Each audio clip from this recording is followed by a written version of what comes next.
Every Friday morning at exactly 7 o'clock, the same thing happened. A small brown box would appear on my front porch. There was no delivery truck, no shipping label, no return address, just my name written neatly across the top. The first time, I thought someone had delivered it to the wrong house. When I opened it, there was only one thing inside, a tiny yellow rubber duck. That was it. I laughed, put it on my desk, and forgot about it. But the next Friday, another box appeared. This one had a flashlight. The Friday after that, I found a compass, then a blank notebook, then an old brass key. Every week, another strange object showed up, but never an explanation. At first, I thought someone was playing a prank on me. My best friend had an even crazier theory. He was convinced I had somehow become part of a secret treasure hunt. Maybe it's some kind of secret agent gear, or aliens are trying to contact us.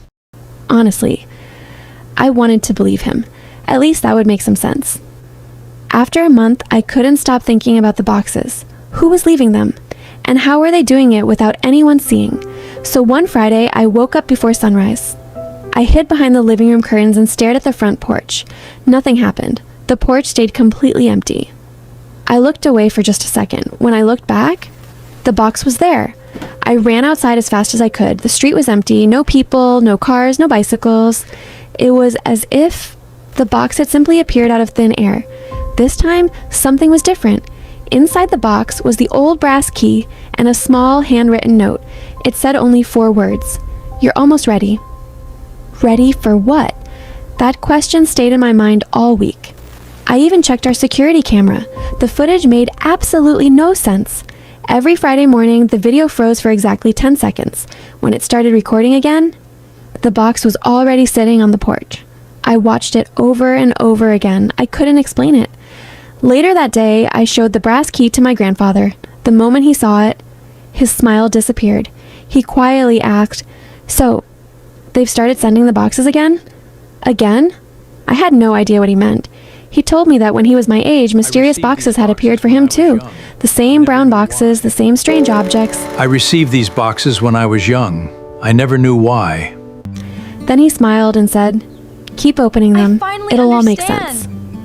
That was all he would tell me. The following Friday, another box arrived. Inside was an old folded map. At first, it looked completely blank.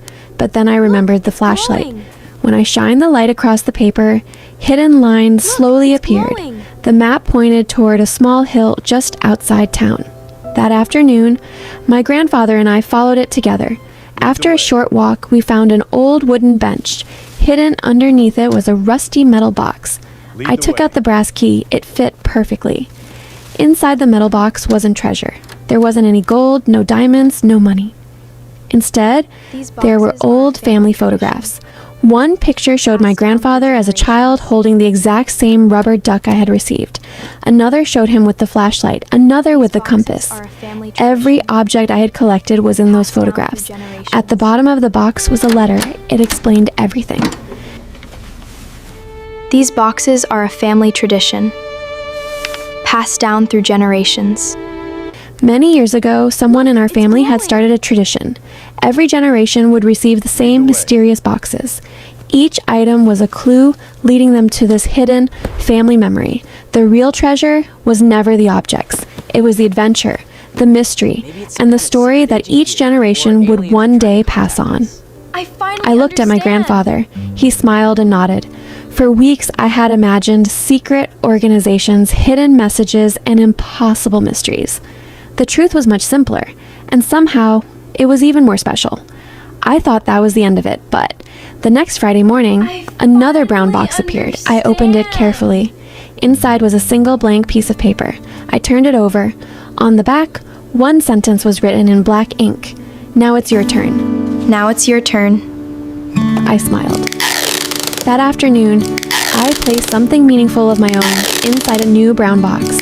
I sealed it carefully. Maybe years from now, someone else in my family will wake up on a Friday morning, open their front door, and discover a mysterious little box waiting just for them.